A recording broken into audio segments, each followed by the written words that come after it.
Hello guys, this is Sweet Service TV and welcome back to my channel. But it all started devotional guys, I would like to shout out the following personal channel na napunta rito at nag-join sa devotional. Shout out ang God bless na Nathaniel Avilla, Ben Lawrence Chompo, Prince Sendo, Juan Anthony Balmoria, Goldie Last, Jens TV, Connie Vlog, Michael Aborita, Heart Consalan, Daniel Bolio, Rubizel Solis, Princess Cosi, Albert Avillanosa, Kimberly Rimando, Johnny Abiden, Jonalyn Melgar, Shane Pindon, Diane Magsayo, Eliza Mir Harris, Francis J. Canoy, Darlo P. at Mark Anthony Pamisa, Mario Mangkiran, Anderlin Paderanga, Tricia, Jerry Abo, Christian Ragasa, Chriser Claire, and Gretchen Marie. Shout out na nis mga hindi nakisabay manood sa devotional, but still napunta pa rin dito para manood at makinig sa devotional. God bless us all, guys.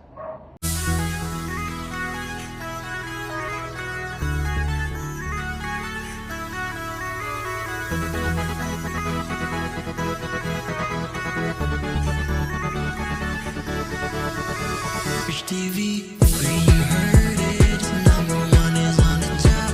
Good advice is will never stop. Rich TV, where you heard it, number one is on the top.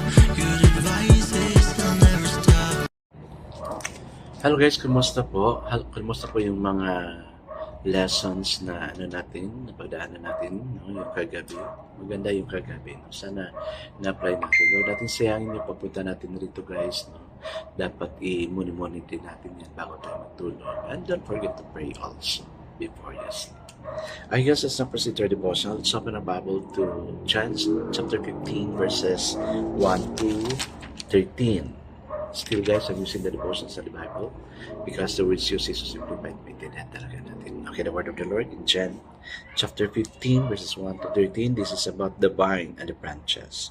I am the true vine, and my Father is the gardener. He cuts off every branch in me that bears no fruit, while every branch that does bear fruit he prunes, so that it will be even more fruitful.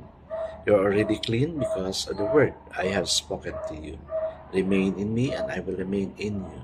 No branch can bear fruit by itself. It must remain in the vine. Neither can you bear fruit unless you remain in me. I am the vine, you are the branches. If a man remains in me and I in him, he will bear much fruit. Apart from me, you can do nothing. If anyone does not remain in me, he is like a branch that is thrown away and withers. Such branches are picked up, thrown into the fire, and burned. If you remain in me, and my words remain in you, ask whatever you wish, and will be given you. This is to my Father's glory, that you bear much fruit, showing yourselves to be my disciples. As the Father has sent me, so I love you. Now remain in my love. If you obey my commands, you will remain in my love, just as I have obeyed my Father's command and remain in his love. I have told you this so that my joy may be complete, that your joy may become complete also. My command is this: love each other as I have loved you.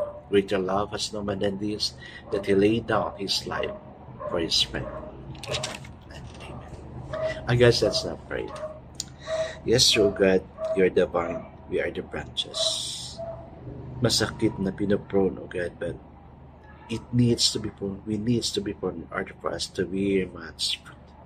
Fruit that is productive, O Lord God. Lord, as you said, O Lord God, if we abide in you, you're going to give us anything that you may also experience complete joy, and we may also experience complete joy.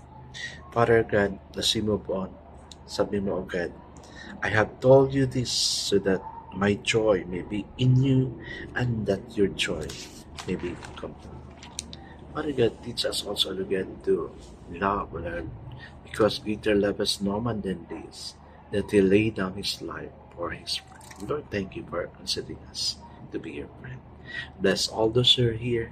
Make them happy, O God. Give them what they ask, O Lord God. Give them what they ask. Give them what they are praying. Give them what they are desiring, O Lord God. That their joy, our joy, may be complete. Amen and amen. So the focus verse 1 for this evening, guys, is found in John 15:11. It says, These things I have spoken to you, that my joy may remain in you and that your joy may be full or complete. So the title of our devotion for this evening, guys, is The Gift of Joy. The secret source of joy for us is the indwelling spirit of Christ. In today's scripture, there is a powerful progression. Christ tells us that He is the vine and we are the branches.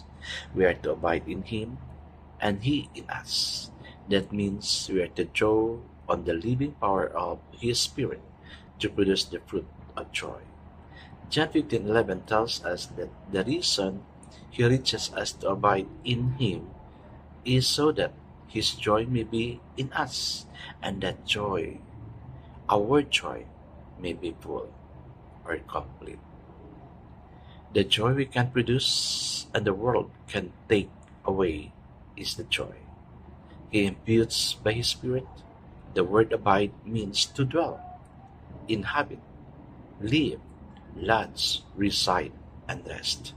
It implies continuance, faithfulness, and remaining constantly without limit. The joy we are to put out, Christ puts in. To abide in Him means that we consistently draw on the sources of His matchless grace. His abiding in us means that His characteristic joy becomes the dominant note of our disposition.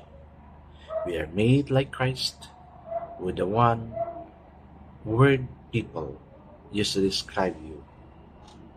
Be joy. If not, why not? Well, joy is always there. No? Natatawa tayo. Hindi man tayo natatawa, but there is complete joy deep in our heart. No? We have peace of mind.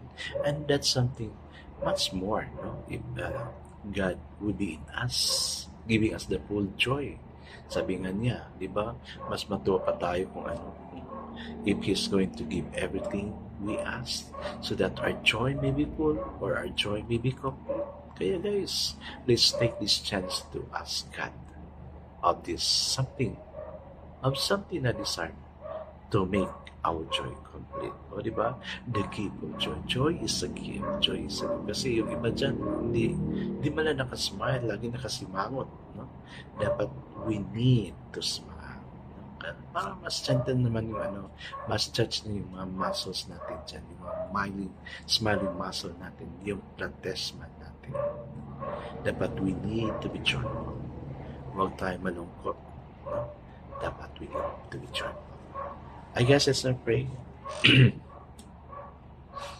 Father God, joy is being in your presence. Joy must be the center of your will. Amen and amen. Yes, guys. Joy may be complete. Joy, may meaning ako dyan sa joy. Jesus, others, and Dio. O, di ba? Ang ganda ng joy. Kumplituhin natin yan. God bless us always because I know God sure bless us 10 times better. This is again, Rich TV. Kita-kita tayo natin sa muli. Paalam!